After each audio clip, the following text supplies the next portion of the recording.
मनाच्या आत खोलवर प्रवेश द्यायचाच नाही. म्हणजेच तुझं काम सोपं होईल.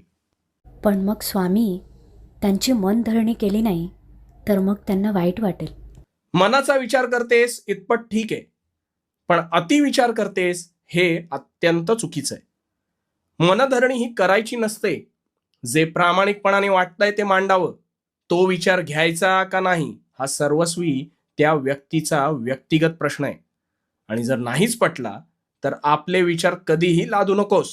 स्वामी, तुमच्याशी बोलल्यावर मनातली सगळी वादळे शमतात आणि मग अगदी मोकळं झाल्यासारखं वाटतं. अशीच व्यक्त होत राहा आणि भिवू नकोस. भिवू नकोस, मी तुझ्या पाठीशी आहे. भिवू नकोस, मी तुझ्या पाठीशी आहे.